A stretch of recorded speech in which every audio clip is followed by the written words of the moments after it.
O preço do petróleo nos últimos anos tem vindo a rondar a gama dos 80 a 65 dólares. Houve uma grande subida durante o tempo do início da guerra da Ucrânia, que depois desceu e atualmente o preço do petróleo quebrou algumas resistências e está aqui a rondar os 56, 57 dólares por barril. Nós temos de ver que houve um momento em que ele veio cá abaixo durante o Covid. Quando houve o Covid ninguém estava a usar petróleo e depois disso manteve-se aqui numa zona mais elevada. Atualmente está muito deprimido. E, como sempre, isto fez-me pensar que uma boa aposta para agora é precisamente as empresas que apostam no petróleo. Porque uma vez que ele está tão suprimido, ninguém está a olhar para ele agora. E quem melhor do que as empresas que montam as plataformas petrolíferas e as infraestruturas de extração de petróleo. Não há muitas aqui, são só 11 ao todo. E eu estive a olhar para a primeira, que aqui aparece como SLB, é a Schlumberger.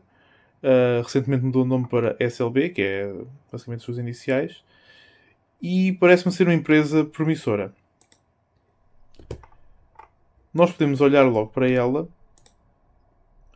e ver que as suas ações são quase todas free float, o que é bom. Eu fui dar uma olhada e elas foram ligeiramente diluídas, mas muito pouco nos últimos anos, e tirando isso mantêm-se estáveis, o que também é bom. Capitalização de mercado de 50 não é má, com um dividendo de 3% também é razoável. Um preço por earnings de 12 é muito positivo, e mesmo quando olhamos para a competição dela, que está aqui, um preço por earnings de 12 é bastante competitivo até com os outros, mas embora assim nenhum deles é muito mau, ok? Tendo aqui a Seadrill Limited é a única que salta à vista.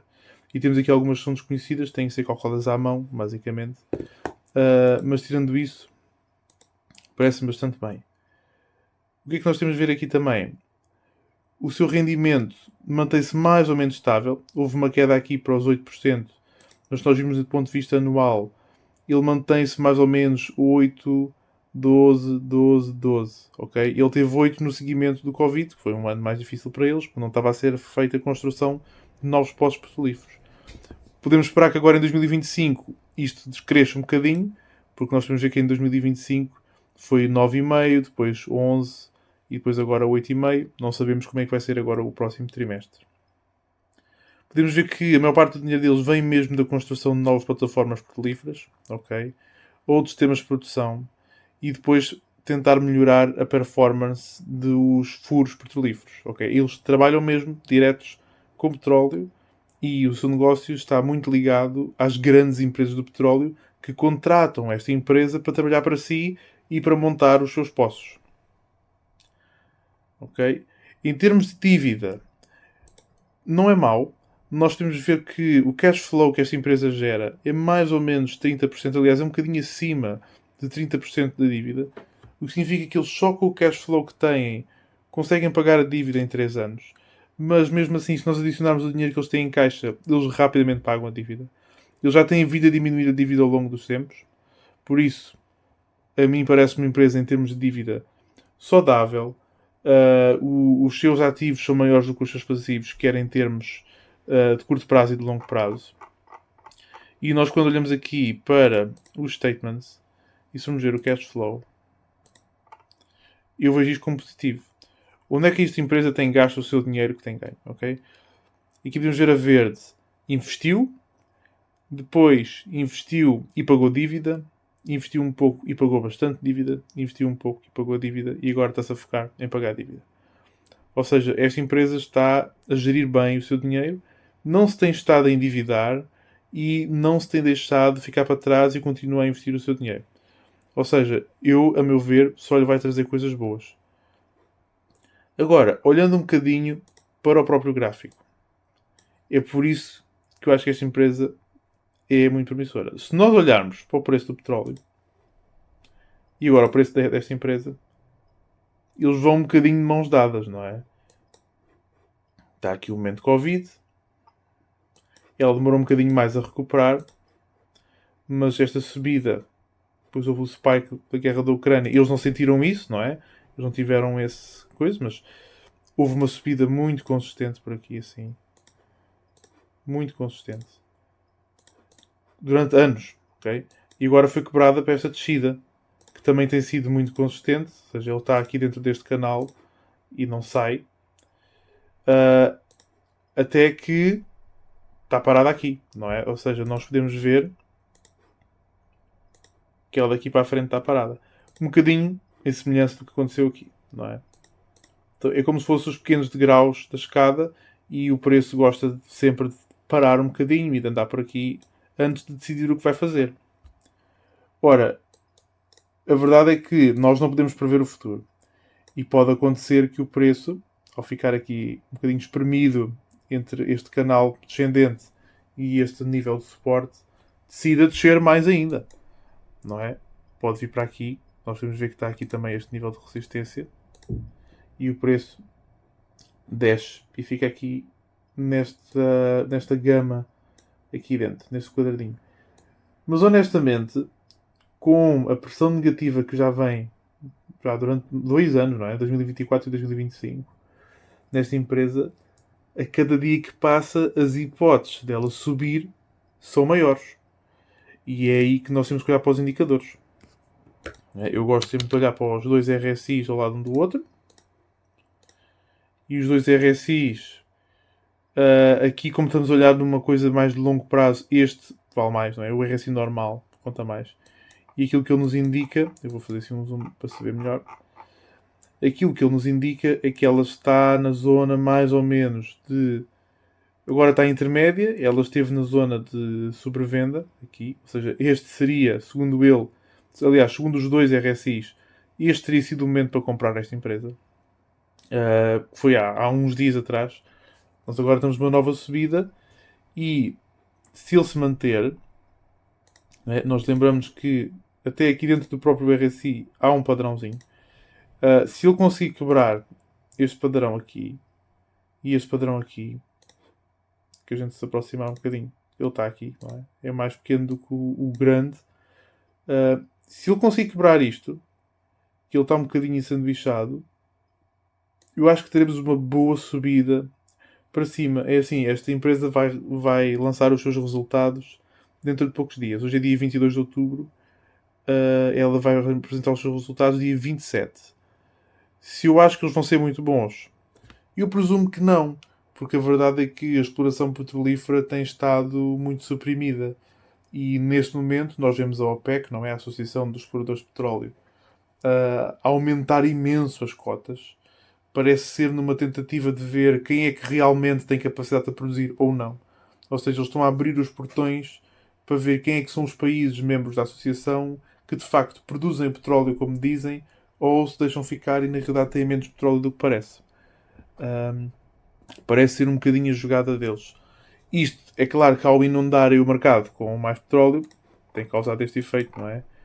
Que é a supressão do preço do petróleo, que tem vindo a cair nos últimos meses, e está agora aqui num baixo, onde já teve algumas vezes, e mais uma vez, tal e qual como na Schlumberger, quanto mais para baixo vai, estatisticamente, mais hipóteses tem de reverter para a média, não é?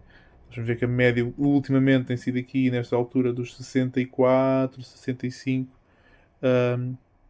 E se ele voltar, mesmo voltando à média, já é um aumento de 10 ou 11% de lucro para as empresas petrolíferas. É claro que esta empresa tecnicamente não quer saber do preço do petróleo. Porque esta empresa monta plataformas petrolíferas. Ela não vende petróleo. Ou seja, para eles o preço do petróleo é um bocadinho irrelevante. É relevante para quem contrata esta empresa. Ou seja, há aqui uma pequena diferença. Vamos olhar para outros indicadores. Também gosto de olhar aqui para o MACD juntamente com uma média móvel. Ok? E o que é que eles nos indicam? O MACD aponta para uma reversão. Ou seja, o MACD, até visto o grama aqui chegar ao zero, linha de contacto está a tocar, ou seja, uma reversão, está a ganhar momento, está a ganhar balanço para um movimento para cima. Ou seja, Isto é muito positivo para quem acha que isto vai subir. O preço atualmente está abaixo das duas médias móveis, quer seja a curta, quer seja a longa. Lembrando que quando ele está abaixo é como se fosse um ímã que o atrai de volta para a média. Nós temos de ver aqui no movimento dele, não é? Ele afasta-se, é atraído de volta, depois afasta-se e é atraído de volta, depois afasta-se e é atraído de volta, e afasta-se e é atraído de volta. E temos aqui este bailado, especialmente muito perto da média curta, por isso ele neste momento está a vir de volta, e agora a questão é, vai voltar e vir para baixo, ou vai voltar e quebrar para cima? Se quebrar para cima, e nós estamos perigosamente perto de um cruzamento positivo entre a média longa e a curta. Não é? Quando a média... Quase aconteceu aqui. Quando a média curta cruza a longa ascendentemente, estamos num claro sinal de uma reviravolta no mercado. Que provavelmente aconteceu aqui. Muito negativo, não é? Ele cruzou para baixo e normalmente indica o início de um mercado negativo e cá veio ele cá para baixo. Houve aqui quase uma tentativa de se tocarem e agora uma segunda. Para tentar perceber onde é que ela pode parar, eu vou olhar para os pontos pivô, porque eu acho que eles são interessantes. Ok, nós vamos olhar aqui para os pontos pivô. A verdade é que não há nenhum aqui, ou seja, em termos matemáticos, aqui não existe grande resistência, mas a resistência está cá em cima. E reparem como o ponto pivô bate 100% certo com o canal de cima. Ou seja, é um sinal de que possivelmente temos aqui o preço. Ele irá bater aqui e vir para baixo. Se for o caso, como ele tem esta zona aqui, o que pode acontecer é isto. E ele vai ficando cada vez mais ensanduichado e depois é obrigado a escolher um lado para sair. Não sabemos o que vai acontecer. Pode ser que o ponto pivô seja aqui este em cima. Nós não sabemos. O ponto pivô é de certa forma interessante porque é dos poucos indicadores que prevê um bocadinho o futuro. Porque reparem como ele já apareceu mais para a frente. E muitas vezes ele bate certo. Ou seja, este ponto pivô apareceu aqui. Ou seja, este grupo de pontos pivô apareceu durante estes. É nos últimos dias do anterior que eles calculam o futuro. Ora, neste ponto pivô o preço bateu lá uma vez e depois duas. E no outro bateu lá uma e voltou para baixo. Cá em baixo não muito, mas chegou no último dia, chegou cá em baixo. Ou seja, o ponto pivô, embora muitas vezes seja apelidado de uma medida um bocadinho antiquada, eu sinto que tem muito para contar. Por exemplo, aqui houve uma queda e a queda bateu certo no ponto pivô. É impressionante como ele muitas vezes está lá. É claro que não acerta sempre, mas não existe nenhum indicador que acerta sempre. E a verdade é que nós podemos olhar para isto tudo sem indicadores. Mas no geral, eu acho que esta empresa, ao preço que está muito boa. E não só isso, como eu estive até a olhar para alguns discounted cash flow models desta empresa no passado e todos eles eu vi em vários locais, embora eu não tenha calculado eu à mão, em todos os locais com valores diferentes apontavam esta empresa como desvalorizada, ou seja, ela vale muito mais do que aquilo que custa agora. E alguns diziam mesmo que ela valia para aí 60% mais do que na realidade está o preço atualmente. Ora, 60%, se nós formos aqui ver, vamos calcular, normalmente 60% a partir daqui, mais ou menos 60%, seria voltar onde ela esteve aqui no passado, não é? E isto no mercado negativo como estamos agora. Ou seja, imaginar o que é uma empresa destas num mercado muito mais amigável em que tem que se fazer exploração petrolífera. Porque a verdade é que atualmente os Estados Unidos dominam muito a exploração petrolífera. Aliás, a produção petrolífera, graças à bacia do Pérmico, que tem muitos depósitos de petróleo muito fáceis de chegar. Não só isso, como através da tecnologia do fracking eles conseguem ir buscar petróleo que está preso no meio das rochas e não naqueles poços clássicos que nós conhecemos. O problema é que está cada vez mais difícil de chegar lá com o fracking. As zonas fáceis já foram há muito absorvidas. As grandes empresas americanas, como a ExxonMobil e a Chevron, estão-se a afastar dos Estados Unidos, estão a ir mais para a zona da Guiana à procura de petróleo. O que a mim me leva a crer, e não só a mim, que os dias da América como grande produtora de petróleo podem estar a chegar ao fim. E nesse momento, alguém vai ter que procurar novos sítios e montar novos furos, e vão ter que telefonar a estes tipos para montar isso. Por isso eles estão cá à espera. Eles já trabalham há muitos anos nisto, têm muita experiência, e eu acho que para quem acha que o petróleo ainda vai cá estar durante uns anos, e eu acho, porque a verdade é que os países como a China e a Índia continuam a consumir quantidades absurdas de petróleo e a aumentar o seu consumo, o que vai acontecer é muito provavelmente estas empresas vão subir, e são uma aposta segura. Não só isso, como a equipa de diretores desta empresa é muito boa. Tem anos e anos de experiência, trabalharam em grandes empresas como a ExxonMobil e por isso mesmo sabem o que estão a fazer.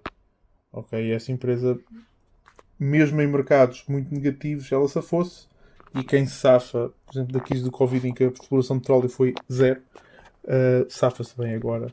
E o que me parece é que é uma boa empresa que está com um preço de desconto.